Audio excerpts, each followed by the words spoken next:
সাবধান, যেই মহিলাকে শয়তান টার্গেট করবে ওই পরিবারটা দেখবেন ধ্বংস হয়ে যাচ্ছে। আল্লাহওয়ালা দেখতে মনে হয় মেয়ে লোক, নামাজ পড়ে, বোরকা পরে, কালো মোজা পরে, হাত মোজা, পা মোজা, কিন্তু পরিবারে দেখবেন স্বামীর সাথে মিল নেই। এই কথা বলছে না কেন? এমনকি ফতোয়া পর্যন্ত দেয়, এলাকার সবাই আমারে ভালো বলে, শুধু এই খোকার বাপ আমারে দেখতে পারে না।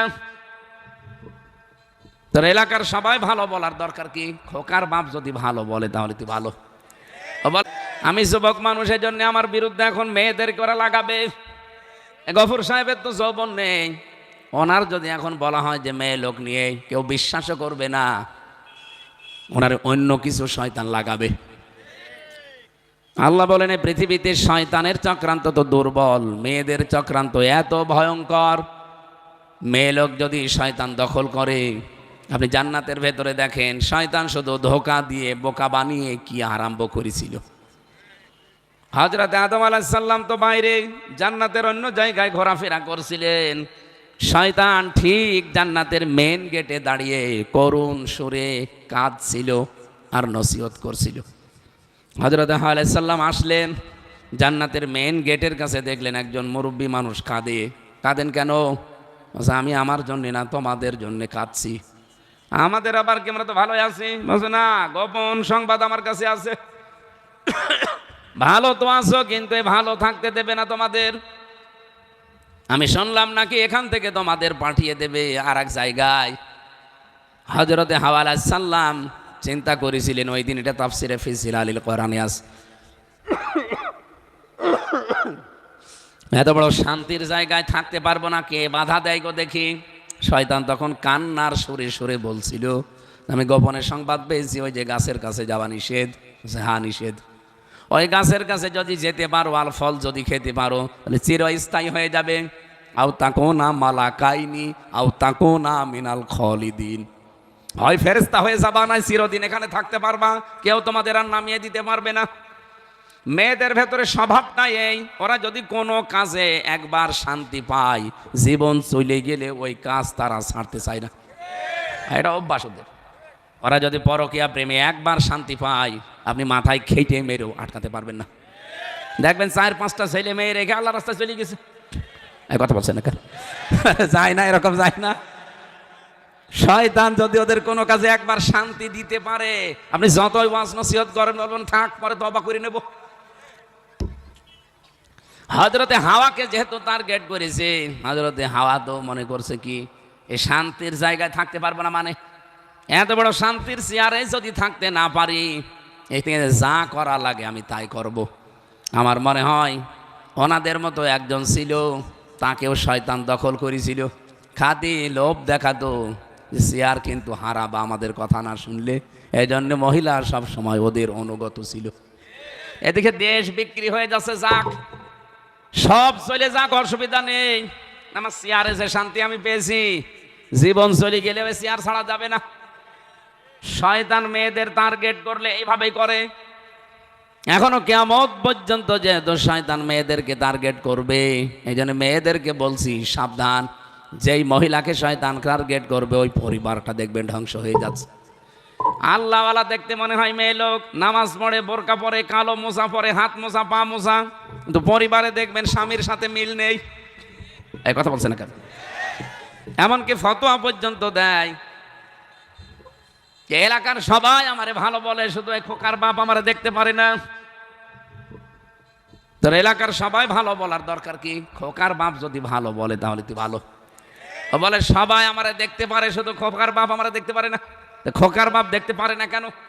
যে কারণে পারে না, ওই কারণগুলো আবিষ্কার করে তার কাছে আগে ভালো হন। এই কথা বলে না কেন? হ্যাঁ, এখানে আর একটা মাসলা আছে। কারো কাছে ভালো হওয়ার জন্য আপনি আবার আল্লাহ রসুলের বিরুদ্ধে চলে যাবেন না।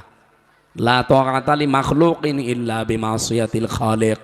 এ পৃথিবীতে আল্লাহ রসুলের বাইরে চলে যায় এমন কোন সিদ্ধান্ত স্বামী না স্বামীর বাবারও মানা। সম্মানিত মা বোনেরা, এটা খেয়াল রাখবেন।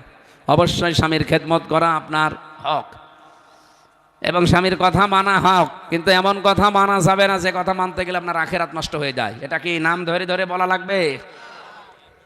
হযরতে হাওয়া আলাইহিস সালামকে শয়তান টার্গেট করে জান্নাত থেকে পর্যন্ত বের করে দিয়েছিল। উনি হাওয়া আলাইহিস সালাম আদম নবী আসার পরে তাকে এমন বোঝানো বুঝিয়েছে, রাগ করেছিল। শেষ পর্যন্ত আদম নবী হাওয়া আলাইহিস সালামের মন রক্ষার্থে গন্ধম গাছের কাছে গিয়েছিলেন। আল্লাহ দুনিয়ায় পাঠিয়ে দিলেন। আমারও মনে হয় আয়াত থেকে ব্যাখ্যা পড়ে আমি যেটা বুঝেছি, এই পৃথিবীতে কোনো পরিবারে যদি মহিলাকে শয়তান টার্গেট করে, ওই পরিবারটা জাহান্নাম হয়ে যায়। শয়তানের চক্রান্ত তো দুর্বল, আল্লাহ বলেছেন। মেয়েদের চক্রান্ত বড় ভয়ঙ্কর। আল্লাহ আমাদের মেয়েদের চক্রান্ত থেকে বাঁচিয়েছেন, আগামীতে দেশে যেন আর চক্রান্ত। 54 বছরের প্রায় 636 বছর মেয়ে লোক ছিল দায়িত্বে। কি করেছেন আপনারা? 36টা বছর এই দেশের দায়িত্ব পালন করেছেন। যৌতুকের মতো একটা মহা কৌতুক চলছে, সেইটাও এই দেশ থেকে তুলতে পারেননি। কিসের দায়িত্বে ছিলেন মেয়ে লোক হয়ে? আগামীতে আমরা যদি সত্যি ইসলামকে নিয়ে যেতে পারি, আল্লাহর কসম দিয়ে বলছি, যৌতুক নামের মহা কৌতুক যেটা চলছে মানবতার সাথে, মেয়েদের সাথে, মেয়ের বাপের সাথে, এটা আমরা ঝাঁটা পিটাই করে বিদায় করব। আপনারা চান না এটা? খালি হাত তুলে চাইলেই হবে, পাঠাতে হবে না আমাদের। এবার বলেন রাজনীতি। যারা চায় এটা আপনি তাদেরও পাঠান। যারা এই কথা বলতে পারে যে আমরা গেলে কোরআন দিয়ে রাষ্ট্র চালাবো, সংসদ চালাবো, আপনি তাদেরকে পাঠাবেন। এখানে রাজনৈতিক গন্ধ খোঁজার দরকার নেই। এই দেশে 73টা দল কাজ করছে। যে এই দলের লোক বলবে আমরা সংসদ কোরআন দিয়ে চালাতে চাই, আমি আপনাদের আহ্বান জানাবো তাদেরকে ক্ষমতায় নিয়ে যান, কোনো কিছু দেখার দরকার নেই।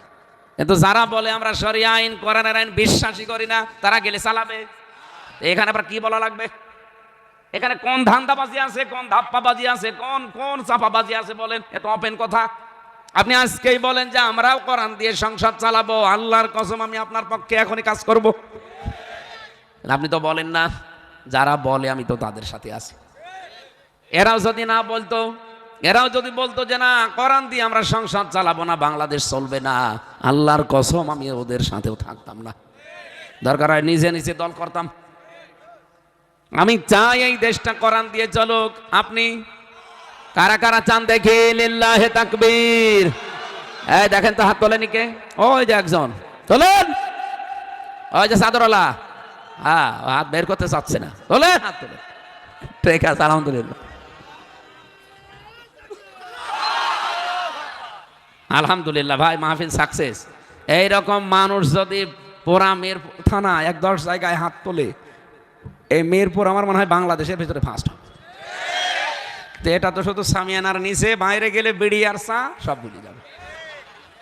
এই জন্য তো ভোটের চা খাওয়া জায়েজ নেই। কোন কারণে আপনি ভোটের এই 10 টাকার চা খেয়ে আপনার মাথার উপর দিয়ে ওই শয়তান 10,000 টাকা আত্মসাৎ করবে? আপনাকে এখন খাওয়াচ্ছে 10 টাকা, আপনার মাথার উপরে বাজেট আসবে 20,000, ওই 20,000 টাকা খাবে। এটা হতে দেবেন? এবার এতদিন আমরা পাগল ছিলাম, এখন আর পাগল। অনেকে আমার বছর টাকা দিয়ে যাচ্ছে, করবো কি? টাকা নেবেন, পায়খানার কাছে লাগাবেন। ওই টাকা তো ভালো কাজে লাগানো যাচ্ছে না, কারণ তো হারাম টাকা। মসজিদেও দেওয়া যাচ্ছে না, পায়খানা বা প্রসাবখানা বানাবেন, থাক। ওই শয়তানরা এটা শুনে যেন টাকাও না দেয়, তারপরেও দেবে। ওদের টাকা তো অবৈধ টাকা, করবে কি? আমরা আঙ্কাবুত থেকে যেটা অন্তত শিক্ষা পেয়ে গেছি যে দুর্বল হওয়া যাবে না। শয়তানের যত চক্রান্ত সবগুলো দুর্বল, মাকড়সার জালের মতো। দেখতে হবে, মনে হবে পাহাড়ের মতো, কিন্তু একটু যদি লিল্লাহে তাকবীর বলে যান, দেখবেন সব হাওয়া হয়ে গেছে।